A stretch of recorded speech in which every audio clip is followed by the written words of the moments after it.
Coucou tout le monde, j'espère que vous allez bien. Alors aujourd'hui on va parler luxe, on va vraiment parler de produits très chers. Cette idée de vidéo m'est venue grâce à l'une d'entre vous, grâce à Delphine. Donc si tu passes par là Delphine, je te fais un gros bisou. Et en fait Delphine un jour m'a dit mais pourquoi tu nous ferais pas une vidéo sur tes achats luxe que tu regrettes? Et franchement j'ai trouvé que c'était une bonne idée. Alors on va un peu étendre parce qu'à côté de ça je me suis dit c'est pas tout à fait juste de faire ça parce qu'il y a des produits luxe que je regrette d'avoir achetés ou en tout cas que je ne rachèterai pas parce que honnêtement dans tous les produits dont je vais vous parler aujourd'hui il n'y en a aucun qui est mauvais. Ça c'est certain. Mais à côté de ça, il y a aussi des produits luxe pour lesquels j'ai laissé un demi-bras, mais que je ne regrette pas et que je rachèterai. Donc aujourd'hui, on ne va pas parler de tellement de produits, mais on va parler de produits qui sont vraiment des investissements, hein, des cadeaux qu'on se fait à soi-même, et ceux que je rachèterai les yeux fermés, et ceux où finalement, en fait, ben non, je ne les rachèterai pas parce qu'il y a une raison X ou Y, mais encore une fois, tous les produits dont je vous parle aujourd'hui, il n'y en a aucun qui est mauvais. Il y en a juste certains où finalement, je trouve que le prix ne se justifie pas. Donc, on va attaquer, je vais compartimenter ça par catégorie de produits. Et comme d'habitude maintenant, vous aurez des petits chapitres dans la vidéo. Comme ça, vous pouvez aller directement à la section qui vous intéresse si tout ne vous intéresse pas. Alors, on va attaquer avec les palettes, avec les palettes directement. Et alors, vous allez voir qu'il y a quelques produits comme ça pour lesquels une même marque se retrouve dans les achats que je referai et les achats que je regrette. Vraiment. On va commencer justement avec Pat, avec l'ami Pat McGrath et avec ses palettes Mothership pour lesquelles on laisse un demi-rein à chaque fois. Voilà. Donc, on a ici la numéro 5 et ici la numéro 7. Si je ne me trompe pas, c'est la Divine Rose 1, la première Divine Rose. Celle-ci, je ne la rachèterai pas. La Divine Rose, je la rachèterai les yeux fermés. En fait, la Pat McGrath numéro 5, c'est la première que j'ai eue. C'est vraiment ma première Pat McGrath. L'harmonie, je suis en train de l'ouvrir. L'harmonie des couleurs, je la trouve juste splendide. Et en fait, dans cette palette que je vous montre, qui se présente comme ceci, les fards sont sublimes. Il y a des fards à effet à la Pat McGrath qui sont magnifiques. Mais il y a un phare tout particulièrement, celui-ci, qui m'avait déçu, mais vraiment, vraiment déçu. D'ailleurs, je vais essayer de vous swatcher. Vous voyez, je vais essayer de prendre de la matière et je vais vous faire un swatch. Voilà, je ne sais pas si vous voyez, j'ai dû vraiment y aller, c'est très peu pigmenté, ça marque presque pas. Et en fait, je ne sais pas pourquoi, mais ça m'a laissé un petit goût de déception. Et ben voilà, je trouve que quand on met ce prix-là dans une palette, elle doit être irréprochable. Et autant l'expérience packaging est magnifique chez Pat McGrath, et autant, voilà, je vous dis, sur les 12 fards de la palette, non, sur les 10 fards de la palette, il n'y en a que un qui m'a réellement déçu. Mais voilà, ça m'a laissé un petit goût amer. Et du coup, c'est pour ça que j'ai mis longtemps, vraiment, à me racheter une palette Pat. Parce que je m'étais dit, voilà. Et donc voilà, la 5, je ne la rachèterai pas pour ça. Et puis finalement, j'ai quand même craqué plus récemment, je vous dis, après un bout de temps et moult réflexions, j'ai craqué sur la... lapsus était là, sur la numéro 7, et donc la Divine Rose 1. Et celle-ci, c'est une pure réussite. C'est un 100% sans faute. Je l'adore. Je trouve qu'elle est hyper facile à utiliser, à contrario des autres. Et ça, c'est pas du tout un point négatif, parce que voilà, c'est ces palettes qui sont tellement exceptionnelles que c'est pas forcément des palettes de tous les jours. Mais elle, je trouve que c'est un de ses gros points forts, c'est que c'est une palette qu'on peut utiliser, mais super facilement au quotidien. Les fards à effet sont magnifiques, tous les mats sont magnifiques, aucun fard ne m'a déçu. Et donc voilà, celle-ci, je l'adore. Et j'ai d'ailleurs envie d'acheter la Divine Rose 2 maintenant, donc ça m'a complètement réconciliée avec la marque. Mais donc voilà, je suis à la base restée sur un petit a priori. Alors une autre palette qui m'a vraiment déçue, c'est celle de chez Wayne Goss, la deuxième palette sortie chez Wayne Goss. Wayne Goss, c'est un make-up artiste que j'adore. Sa première palette qu'il a sortie, je la trouvais géniale, je l'ai adorée, je l'ai beaucoup utilisée, je trouve qu'elle était vraiment parfaite, complètement dans les tons neutres, très basique, très essentielle comme palette, mais avec une très belle qualité. Donc voilà, quand il a annoncé sa deuxième, et en plus quand c'était une harmonie de gris, j'ai foncé dessus. Et finalement, c'est une palette que j'ai très peu utilisée. Je crois que je l'ai utilisée que 2 fois parce que autant ce fard-ci est exceptionnel, vraiment, je vais vous le swatcher. Il est vraiment exceptionnel. Je vais vous faire ça là, ça en a plus de place. Voilà, ce petit fard bleu comme ça qui est magnifique, hyper crémeux, bien pigmenté. Enfin, il est juste sublime. Autant tous les autres, sont décevants. Alors en fait le noir est beau, c'est un très beau noir. Maintenant ce qu'on lui a reproché à la base, c'est que déjà dans la première qu'il a sortie, il y avait un grand pan noir comme ça, et que bon, s'il met un noir à chaque fois dans ses 6 fards, ça fait beaucoup. Mais bon voilà, mais le noir est très beau, mais par contre les autres, je les trouve vraiment banals. On a 2 fards ici plutôt satinés qui sont assez banals, vraiment rien d'incroyable. Les 2 gris appliqués sur la paupière se ressemblent très fort. Donc voilà, ça c'est une palette qui m'a franchement déçue.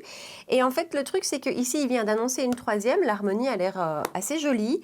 Mais je pense pas que je vais craquer parce que je suis restée là-dessus et que on a tellement de chouettes palettes, on a tellement de très belles qualités de fards dans plein de marques que voilà, une fois que je suis déçue, moi j'ai un peu du mal à m'y remettre. Alors une autre palette horriblement chère, vraiment c'est ma palette la plus chère de toute ma collection. Mais alors que je ne regrette pas un millième de seconde. C'est très blanc comme ça. C'est la palette 28 pannes de chez Natasha Denona, celle avec l'harmonie verte qui se présente. Je vais essayer de vous montrer ça bien comme ceci. Voilà, ça c'est une palette qui coûte vraiment très très cher. J'ai hésité, autant vous dire, très très longtemps. Mais je ne la regrette pas une seconde. Elle est sublime. C'est du Natasha Denona en plein avec une très belle qualité de fard. L'harmonie, personnellement, je l'adore. On peut faire plein de choses avec. Les crémeux sont beaux, les lumineux sont beaux, enfin, les mats sont magnifiques. Tout est beau dans cette palette. Ce qu'on peut peut-être lui reprocher, c'est que certains fards se ressemblent, se rapprochent, quoique on trouve toujours la petite nuance qui fait la différence. Voilà, ça c'est une palette où j'ai investi et que je regrette pas, mais une seconde quoi. Elle est vraiment superbe. Ensuite, on va passer aux produits teint et au fond de teint d'abord. Et je vais vous parler du fond de teint de chez Tom Ford, le Traceless Soft Matte Foundation que j'ai découvert cette année-ci, qui est un beau fond de teint, mais c'est tout. Voilà, alors vous allez me dire, t'attends quoi? T'attends le Graal? Ouais, peut-être en fait. Je crois que quand on met un budget comme ça dans un fond de teint, on s'attend à quelque chose qui en fait n'existe pas à mon avis. Et donc c'est un beau fond de teint, mais il n'a rien d'exceptionnel. Il a une tenue normale, il a une application facile, mais voilà. Il a un beau rendu, mais pas exceptionnel non plus. Il a une couvrance légère à moyenne, enfin voilà. Il a des caractéristiques, voilà, tout se passe bien avec ce fond de teint, mais je ne le rachèterai pas parce que je le trouve trop cher pour ce que c'est, en fait. Donc voilà, et il a un packaging en plastique en plus, donc voilà. Donc lui, je ne le rachèterai pas. Ensuite, second fond de teint dont je vous parle, c'est celui de chez Pat McGrath, le Skin Fetish Sublime Perfection. Alors celui-ci, déjà, je trouve que l'expérience packaging y est plus. On a un beau packaging en verre, voilà, c'est très très joli. C'est un très beau fond de teint que j'adore et qui convient bien à ma peau, bien qu'il n'ait pas un fini mat ni quoi que ce soit. Franchement, c'est un fond de teint qui me convient très bien. Je brille pas trop, il tient bien, il a un joli rendu. Je ne lui trouve que des qualités, mais honnêtement, à 70, un peu plus de 70 € je pense, je le rachèterai pas. Je le finirai avec plaisir, je vais le rechercher de temps en temps et je suis contente de l'utiliser. Là où honnêtement, le Tom Ford, je vais très rarement le rechercher. Celui-ci, voilà, je l'aime beaucoup, mais je ne remettrai pas ce prix-là dans ce fond de teint parce que de nouveau, il n'y a rien qu'on ne puisse pas trouver dans un plus petit prix. Je pense au Dior Backstage qui me fait un petit peu penser à lui, au Freshwear L'Oréal, voilà, ces textures plus fines qui ont un très beau rendu sur la peau. Ce sont 2 fonds de teint que j'adore aussi et qui sont nettement plus abordables que celui-ci, donc voilà. Alors on reste dans les produits teints et là je vais vous parler de 2 anti-cernes et là par contre c'est des produits que je rachèterai vraiment, parce que je pense aussi que la recherche de l'anti-cerne parfait est tellement compliquée que quand on en trouve un qui nous convient, voilà, j'ai envie de dire presque peu importe le prix. C'est plus difficile pour moi de trouver un anti-cerne qui me convient qu'un fond de teint. L'anti-cerne, il faut qu'il ne me marque pas trop, qu'il tienne bien, que je puisse ne pas le poudrer, qu'il ne m'assèche pas le contour des yeux, qu'il n'ait pas un rendu mat. Enfin, je suis super chiante avec mes anti-cernes. Et donc, voilà, ici, j'en ai 2 qui sont réellement des produits de luxe, mais dont j'adore le rendu. Celui de chez Tom Ford, justement, là, lui, je le rachète sans problème parce qu'il a tout ce que je recherche. Voilà, il a tout ce que je viens de vous dire, il tient super bien, il marque pas, il file pas, il dessèche pas, il a un rendu en peau en bonne santé. Voilà, c'est un anti-cerne que j'adore et donc ça, je le rachèterai sans problème. Et alors l'autre, j'étais en train de vérifier parce qu'on a 7 millilitres de produit ici. Et l'autre qui à l'achat est un petit peu moins cher, c'est celui de chez Yves Saint Laurent, le Touche Éclat Eye Cover. Mais je l'ai mis dans cette vidéo parce que quand on sait qu'il y a 2,5 millilitres de produit à l'intérieur, donc presque 3 fois moins que chez Tom Ford, voilà, prix, quantité, celui-ci est plus cher. Mais ça, vous le savez, c'est mon anti-cerne numéro 1, il n'y en a aucun qui l'a détrôné. Il a les mêmes qualités que le Tom Ford, il est encore plus fin que le Tom Ford, il a cette texture presque aqueuse hyper fine. Il a une couvrance qui est, alors ils disent eye cover, c'est pas du eye cover, hein, c'est moyen, mais moi ça me suffit, je préfère vraiment privilégier le rendu sur ma peau que la couvrance. Je préfère avoir quelque chose avec une couvrance peut-être moyenne, légère à moyenne, avec un rendu naturel, mais qui ne va pas me marquer, qui ne va pas filer dans les ridules et tout ça. Et alors qu'à côté de ça, je vais être moins fan de quelque chose qui va être ultra couvrant, mais qui après 2 heures va me donner 20 ans de plus. Donc voilà, donc ça, ces deux-ci, par exemple, c'est des produits que je rachèterai parce que je les adore. Alors on continue avec la catégorie teint et on va parler bronzer. Alors aujourd'hui, je vous parle de 3 bronzers, 2 que j'adore et que je rachèterai les yeux fermés. Et le premier dont je vous parle par contre, voilà, c'est celui de chez Tom Ford, c'est la poudre bronzante éclat que j'ai en teinte 01. J'ai la petite version parce qu'il existe en grand format.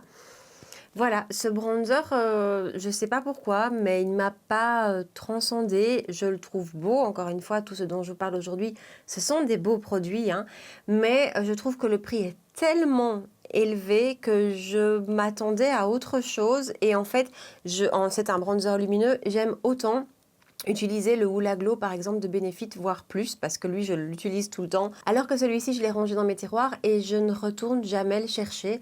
Je sais pas, c'était un produit que j'ai trouvé bien, mais sans plus. A contrario, par contre, les 2 bronzers dont je vous parle maintenant, je les rachète les yeux fermés.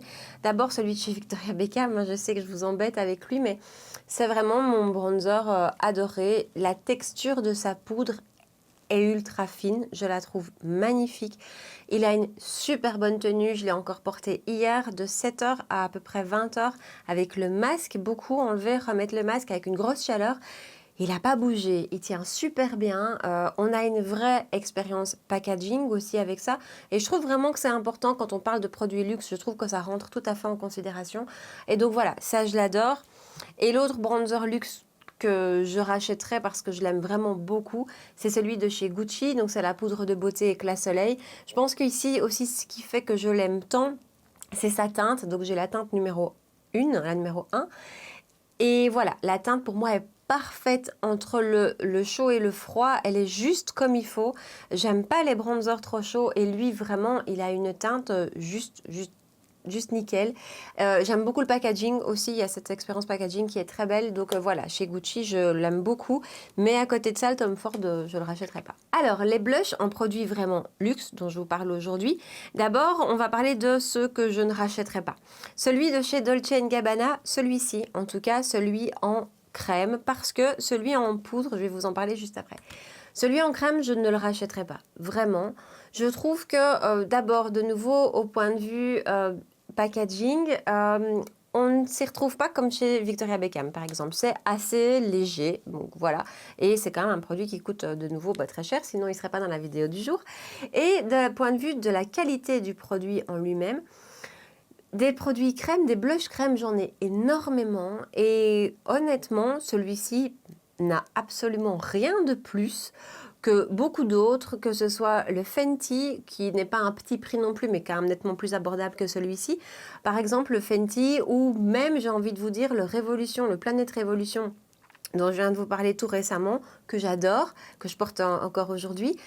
Eh ben pour moi, voilà, me plaît tout autant que celui-ci. Et donc, voilà, celui-ci, clairement, je ne rachèterai pas. À l'opposé, par contre, la poudre, donc le duo poudre qui se présente comme ceci, et bien ça c'est un produit que j'aime beaucoup. Là aussi un petit peu comme pour le Gucci, il y a un effet teinte où j'aime particulièrement la teinte des deux produits. Le côté highlighter a ce côté un petit peu pêche, c'est pas des teintes qu'on trouve tout le temps. Et voilà, j'aime beaucoup. Et la texture de la poudre est très belle, on a une jolie lumière mais pas trop. Donc ça c'est un produit que je pourrais racheter, je pense. Donc voilà, qui m'a beaucoup plus conquise que le produit crème. Ensuite, un autre blush que je ne rachèterai pas, c'est le duo de chez Wayne Goss. Donc on a un côté blush, un côté highlighter. Voilà, j'ai juste envie de vous dire, voilà, je trouve vraiment pas ça... Enfin, la texture est belle, de nouveau, c'est une jolie petite poudre fine, mais voilà, c'est pas super crémeux, c'est pas super doux, c'est pas super pigmenté. Il est beau, mais j'ai mieux en plus petit prix, donc voilà, ça je ne le rachèterai pas. Et à côté de ça, par contre, un autre blush luxe que je rachèterai et que je vais racheter, je vous ai dit, j'attends un code promo, ce sont ceux de chez Pat, c'est les derniers sortis, donc les Divine Blush, c'est ça, quelque chose comme ça, les Skin Fetish Divine Blush, oui c'est ça. Voilà, ça, je trouve que c'est un produit qui est particulièrement réussi, particulièrement beau, avec une très belle tenue, avec une belle expérience packaging aussi, avec tout ce qu'il faut. Donc ça, je rachèterai sans hésiter. Ensuite, je vous parle d'un highlighter que je ne rachèterai pas, et c'est chez ma copine pourtant, c'est chez ma copine Charlotte Tilbury. Cet highlighter qui est sorti l'année dernière, le Hollywood Superstar Glow Highlighter qui se présente comme ceci. Et ben voilà, c'est vraiment un highlighter qui finalement m'a pas transcendé. Autant par exemple j'adore celui qui était sorti en édition limitée, je crois que c'est le Magic Star, quelque chose comme ça qui était très doré. Ça c'est vraiment un highlighter qui fait partie de mes favoris. Autant celui-ci, je ne l'ai pas trouvé incroyable, je l'ai trouvé pas très lumineux, une texture un petit peu épaisse. Et voilà, en fait. Donc, le packaging est très beau, par contre. Mais voilà, ça, je ne rachèterai pas. Et alors, on va terminer avec les lèvres. Et on va aller chez Lisa Eldridge. Il y a beaucoup de produits lèvres de marque luxe dont j'aurais pu vous parler aujourd'hui. Charlotte Tilbury, Pat McGrath. Mais en fait, les produits dont je vous parle aujourd'hui, c'est vraiment où j'ai un avis tranché. Vraiment où c'est oui ou non.